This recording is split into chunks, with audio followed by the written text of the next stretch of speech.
મારું નામ PR ભાદરેચા છે। મારી બેબી 3 વર્ષથી આ તાજાવાલા સ્કૂલમાં ભણે છે, પણ એના ટ્રસ્ટીની વારંવાર દાદાગીરી અને એની મનમાની કરે છે।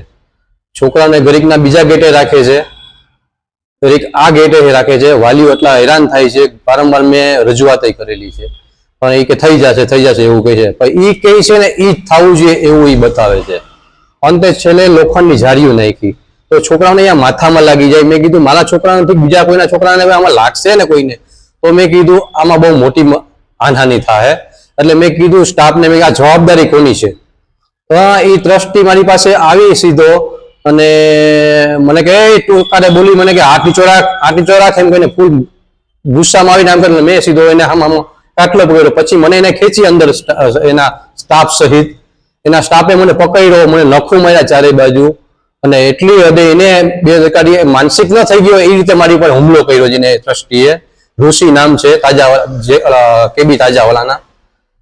પછી એના સ્ટાફે મને પકડી રાખ્યો, આટલો બધો માર્યો, એ છતાંય પછી એના બાપે એને છોડાવી લીધા ને મને મારી ના નાખવાનો હોય એ રીતે મને કે તું એની ભાગી નાખે તને મારી નાખ્યા એવી ધમકી મને દીધી।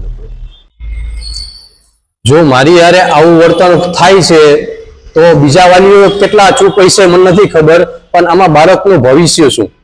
અને જો આવા જ ટ્રસ્ટી જો બાળકોને આવા ભરાવશે તો અમારે ક્રિમિનલ છોકરા નથી બનાવવા।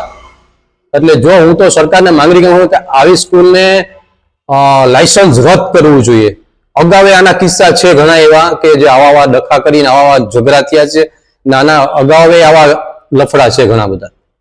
આ બનાવી દીધો પછી મેં તાત્કાલિક મને જે તકલીફ હતી એને મેં કમલાબાગ પોલીસ ચોકીમાં પટેલ સાહેબ PSO હતા એને મેં અરજી લખીને આપી છે મારી, એને લીધું છે।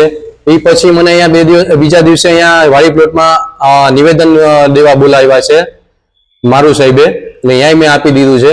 અને સિવિલમાં મેં સારવાર લીધેલી છે સિવિલ હોસ્પિટલમાં। તમારી ફરિયાદ લેવાની અગાઉ શું પગલાં લેશો? મારી ફરિયાદ જો નહીં લેવામાં આવે તો હું SP સાહેબને આવેદન પત્ર આપીને હું મારી વિનંતીથી રજૂઆત કરીશ। હું તો વાલીઓને પણ એટલો જ કહું છું કે જો મારા છોકરાને 2-3 વખત આવું થયું હતું, કંઈ નતો બોલતો, મેં જોયું ને અહીંયા લાગ્યું તો એ મેં કીધું મને પપ્પા કંઈ નથી એવું કહી દીધું। આજે મારી છોકરી 2 દિવસથી 3 દિવસથી આ સ્કૂલ નથી જતી એના માટે થાય કે પપ્પા જો ટ્રસ્ટી આવું કરશે તો તમારી યાર વારંવાર મને આવી રીતે છોકરી કહી છે મારી, એટલે એને સ્કૂલે આવવાનું બંધ કરી દીધું।